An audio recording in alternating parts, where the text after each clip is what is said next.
After some really serious news came out. If you guys don't know, there was a shooting at Drake's house this morning. A shooting where his security guard was hit in the chest in what's being called a drive-by. Threatened. Most people do. Most people aren't threatened, I think, but the higher profile you live. Okay. All right. So let's lay out a few basics, right? So Drake lives on Bridle Path. And it's this really affluent, rich neighborhood, but one of the only things that's missing about where he lives at is that, number one, his house reportedly is worth $100 million, right? There's other houses worth $60 million in the same area. It's a very affluent neighborhood, but it's not gated. So essentially, if you put in your GPS, you could drive to Drake's house. Right? There's nothing stopping you. Now, of course, Drake has built the house like a fortress. And he's basically built these high walls from what I last saw. Drake is the only person supposedly in Canada he breaks like every restriction that Toronto has in terms of code violations, in the sense of, hey, you can't have a wall this tall, or you can't have this, blah, blah. They allowed him to kind of break a lot of rules. And you got to imagine, you have Drake still living within city limits. You're going to allow him to do a few things. If you've never seen the house, this is the house right here.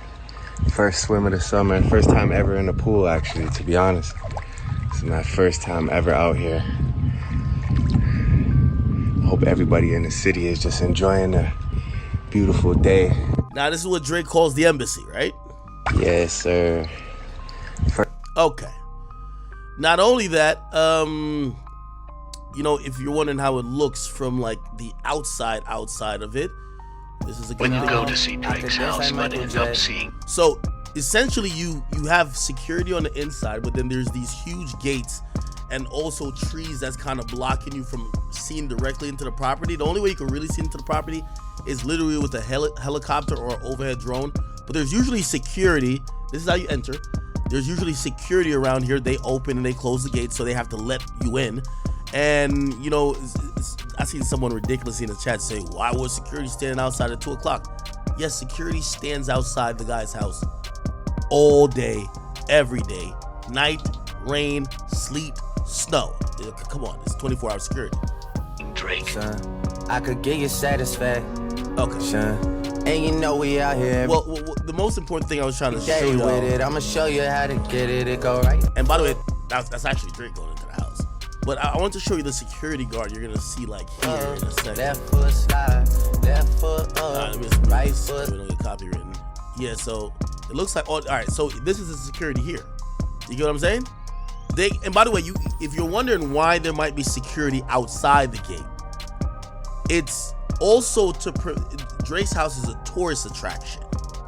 You want to prevent people from parking up down the street, just sitting there doing a lot of goofy shit, which could become a security risk. So you kind of want to have somebody outside of the gates as well, not only inside the gates, outside the gates as well. So it makes perfect sense why someone might be outside. Why security guards just stand outside. And again, they're on 24/7 watch, right? Okay. I've heard a lot about what this is. By the way, Drake is not, when they say Drake is cooperating, it means that, by the way, they're dealing with his team, so it's not Drake himself. It means, if the police are investigating, they're not going to tell the police to fuck off. There's a man who got shot that has a family. They're probably going to be like, yeah, of course, you could come in and look around, go canvass the fucking place to find some bullet holes or whatever case in that could help you out with y'all investigation. That's not, when we hear cooperating, we think snitching, like telling. That's not what that is. But, again, you got to cooperate to a certain extent, right? A crime got committed and it got committed on your property, right? So that's about it. I'll tell you this. I have spoken with Drake, and he's okay. He said he's good. Nothing more than that, nothing less. Obviously, there is someone who's probably still, battling for their life and, got shot at his house. But if you're wondering, Drake himself, he's fine. And I think that's short and sweet. Nothing more needs to be said. In reality, I'll kind of, these are unsubstantiated, I can't even speak now. These aren't rumors that have been verified, so I want you to take it as this. But the streets is talking. From what I'm hearing, this got nothing to do with Kendrick Lamar. The timing is interesting because he's in a feud with Kendrick Lamar. But this has nothing to do with Kendrick Lamar. Kendrick didn't send some hitters, and obviously he's going to get reported as such. But there's things brewing and things happening that seem to be involved, allegedly surrounding the situation. Things that I won't really pinpoint on this public forum because I don't necessarily want it to give it legs, especially if it happens to not be true. But what I'm hearing, this wasn't random. I'm hearing that, which not only hearing that this is actually a fact, there was a shooting that occurred about 10 minutes before, about less than 2 miles from here. Okay? So there's about 2 miles from here, and keep in mind, this isn't like the fucking hood, right? This ain't like Southside Chicago. This is a rich neighborhood that doesn't see violence and doesn't see gunfire. And also in Canada, it's kind of almost damn near illegal to have a gun, right? So like you're not gonna be with a gun. So when you hear that 2 incidents of gun violence occurred within 2 miles and 10 minutes, they seem to be possibly related. Now at the other incident, we haven't heard the police speak much about it. They actually haven't even officially connected it. That's why they haven't really spoke on that one. But there was another person shot 10 minutes like before, 2 miles away. Again, just keeping it light. I've heard that, and there's some people who are smart enough in here to probably like, I'm hearing this shit got nothing to do with what you think it does, but it do got something to do with what you think it was. So let's keep it at that, and let's not create any suspects or blame any people on the stream. Okay. Kind of interesting though, because until this point, violence did not seem to be remotely within the picture between Kendrick Lamar and Drake. And obviously I'm telling you this has nothing to do with that. However, the fact that violence is even happening or within the vicinity of one of these guys has made the back and forth and just rapping seems kind of trivial at this point. You get what I'm saying? Right? A security guard. Let me see what the other videos here show. Now, the interesting thing about this is that obviously Kendrick Lamar's single cover is Drake's house. People are wondering, did he encourage a fan? I'm telling you, I'm hearing this is no fan thing. This isn't some random overzealous, they not like us type of fan. We've seen what happened and what's happening throughout the world as this song, Not Like Us, is kind of going crazy. It's actually expected to be #1 next week. What we've seen is that in London at the OVO store, they have vandalized the OVO store. Someone spray painted on the glass, they not like us. So clearly, there's fans who are kind of like taking this whole thing into their own hands and kind of probably having fun with it. And, again, we know at times fans can get carried away, but we're seeing some ramifications of this. Again, these things got nothing to do with and are not connected to what happens at Drake's house.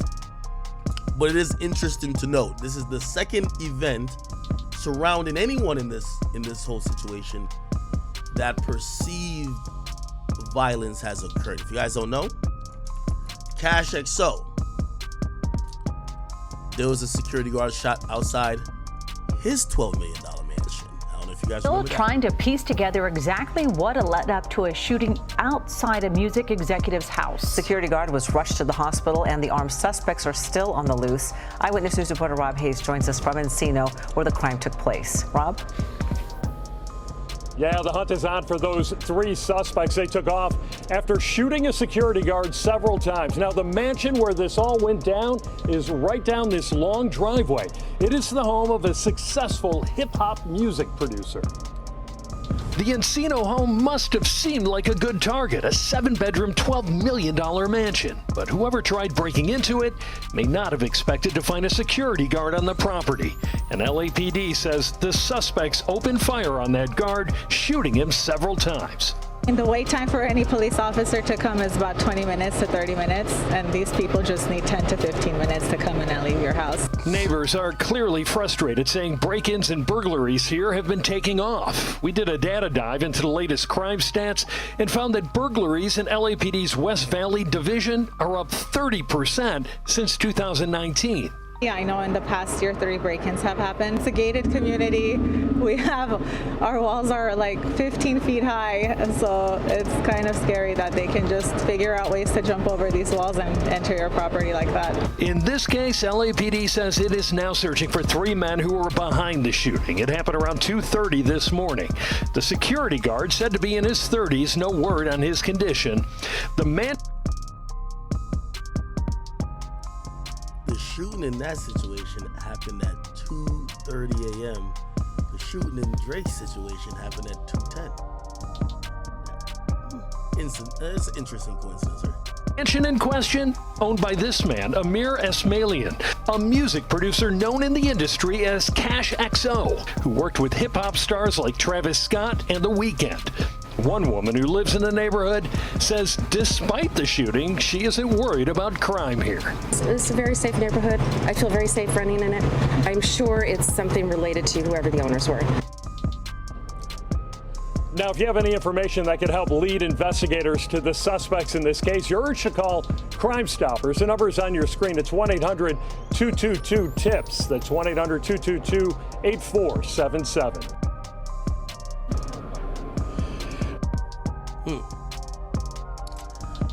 So yeah. Now here's the thing. When that first got reported, just to be very clear, I think everybody, even though, keep in mind, Drake push-ups lyrics, right? A lot of y'all probably never knew who Cash was, right? Every people within the know would know who that is, but a lot of people didn't know who Cash was. But he was mentioned on Drake's song. Let me see. Where is it? I gotta find the lyrics. These motherfuckers start putting shit in. Come on, in Espanol. Like, no, nigga, just show me in English. Drake push-ups. Okay.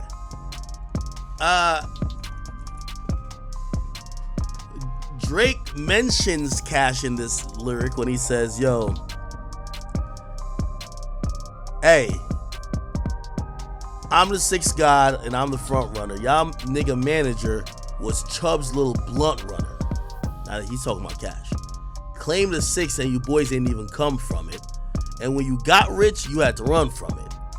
Cash blowing Abel bread out here tricking. Shit we do for bitches, he doing for niggas. Jets, whips, chains, wicked, wicked, wicked. Spend it like you tryna fuck, boy, you tripping. Now, again, I'm keeping it light here. This is not Warren Chirac, people. This is not that. So I gotta keep everything light.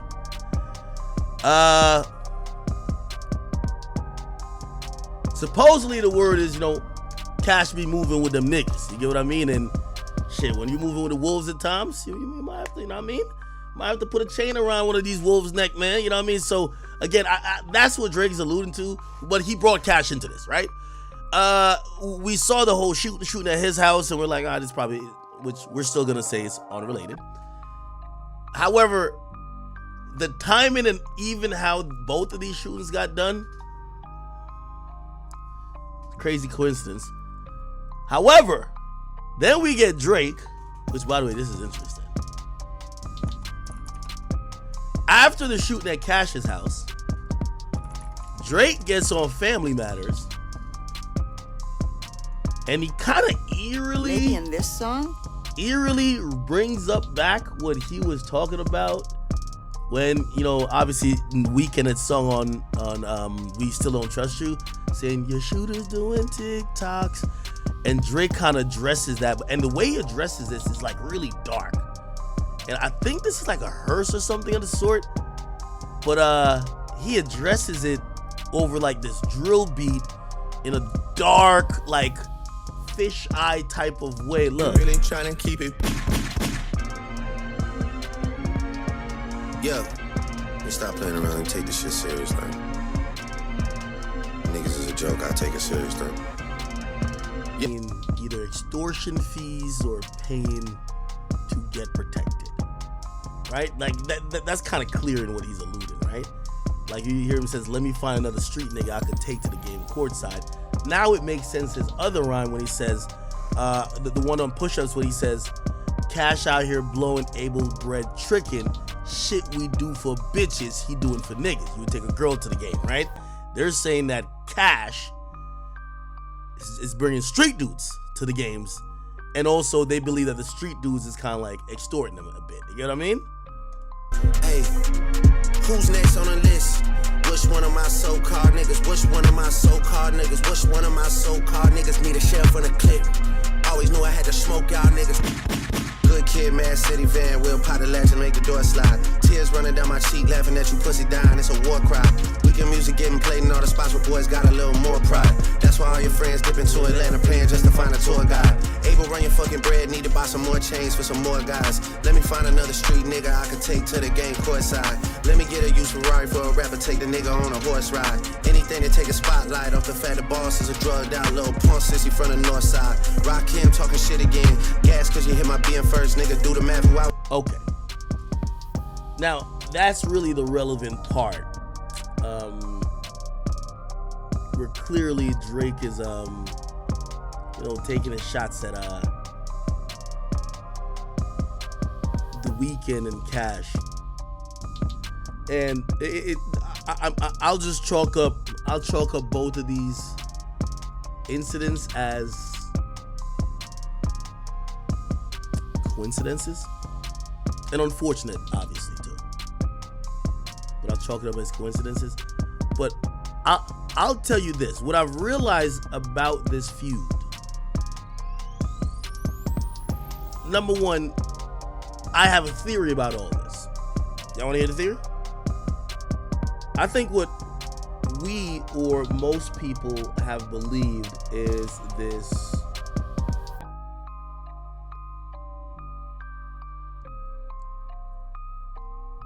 I think the industry got tired of Drake a bit. But I do believe that, and I've told you guys this before, this entire thing was orchestrated by XO, in my opinion. Now, I'm talking about music right now. This is music we're talking about. I believe that The Weeknd and Drake has always had issues, right? I believe it was always pacified because both of them had shared people in common. I believe at a certain point that stopped being the case, and apparently they patched it up a bunch of times. But then what happened was XO made the call, and making the call made the play with Future and Metro.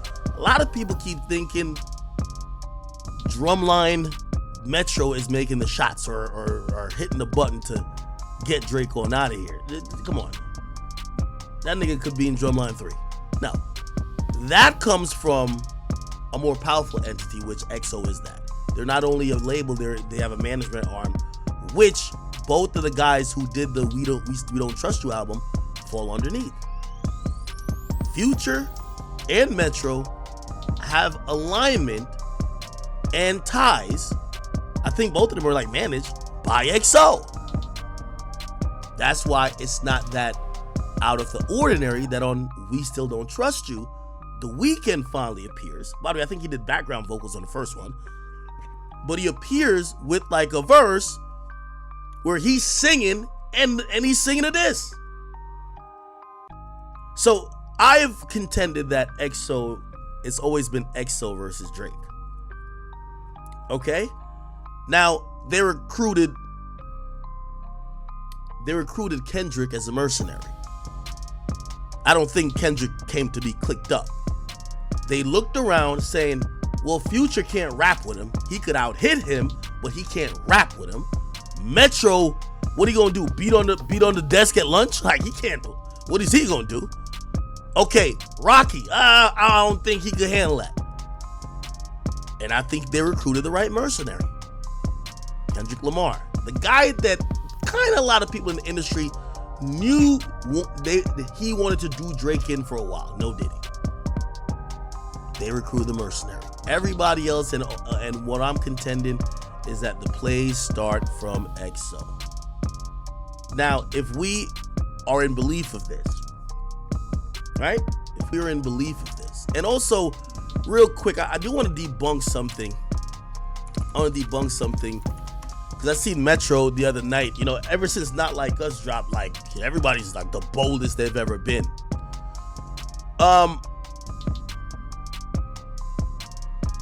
He could be telling the truth, but I thought about something and I realized it was kind of media propaganda, or at least on face value, it did sound like it.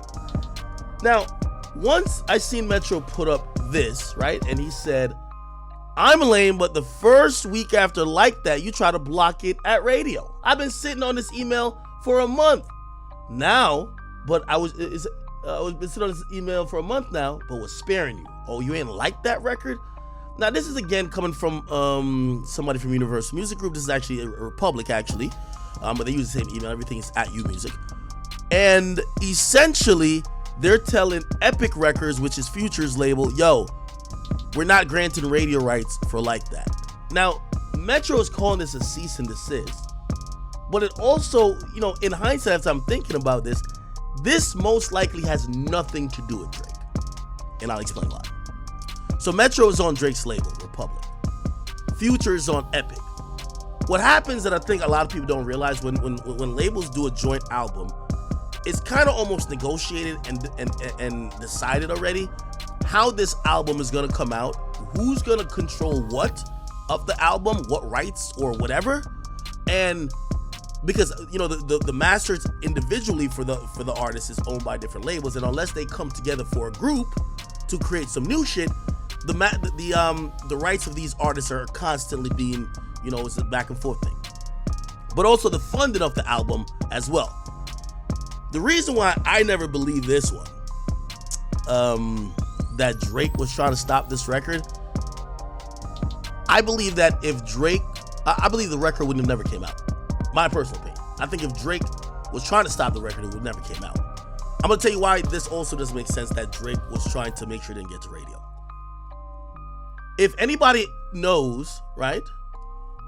Let's go to Future. Let's go to Future and let's Metro Boomin. Let's go to Metro Boomin's YouTube. And again, I could be wrong, so I'm just giving y'all my opinion, but it is what it is. Okay, is this Metro Boomin's? What the fuck? All right, let me go to Future. I guess it's on Future's YouTube.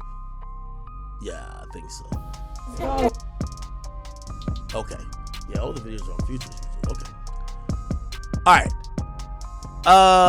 Here we go. Let me see. Okay. Now, if we look at this email of when it was, this is April 1st, right? This is April 1st, 2024. Here's my thing that I'm contending. And I could be wrong, but this is why I think Drake had nothing to do, right? When an album drops, most of the times, especially if you're gonna have a rollout and you already had songs picked, you've already allocated budget. So here's my point. I won't drag it out too long. They dropped the album and they clearly had a budget for Type Shit. That was the #1 single. They're going with Type Shit as the #1 single. So they make a video for it. Who knows how much the video costs? They're gonna have a budget, crazy budget for that. If you're gonna have them do a video for it, you're gonna probably have money for radio, promotion, all these other ancillary things. Keep in mind, Type Shit was supposed to be the record. What does that mean? A label is spending on that record already, right? Then they already probably had planned that the Weeknd joint was gonna be the next record, right? Or was this dropped this might have been dropped on the second album, was it? I can't tell. Anyway, the point of what I'm trying to say is that the email makes sense if we're thinking about it like this. Yo, if we spent $1 million shooting a video, we're already going to radio with one song. We get it that the internet is saying, oh my God, Kendrick went crazy, but we didn't pick this song as a single beforehand. We can't stop promoting this that we're trying to get to radio to push something else at radio because, bro, we're wasting money. You get what I'm saying? Now, do I believe that a label would just never push it to push like that to radio? I think they would have at some point. But like that kind of did step on their other records, right? Like that stepped on this one with the Weeknd and the one and type shit to a certain extent. So that's why I could understand that conversation happening, right? Because look, why spend the money to shoot videos for this shit if you're not even gonna have a video for it like that? There's not even a video yet for like that. There's no video for like that, and it's the biggest song. So I would probably think that for whatever reason, before these albums came out, they picked the singles. That wasn't on the singles list, at least to come out. And thus, once they start spending money on other shit, it's like, yo, whoa, I know the internet is saying we gotta run with this now, but we're already spending money on that. Let's either wait or whatever. Anyway, I could be wrong, but that's just a theory. Okay. Interested.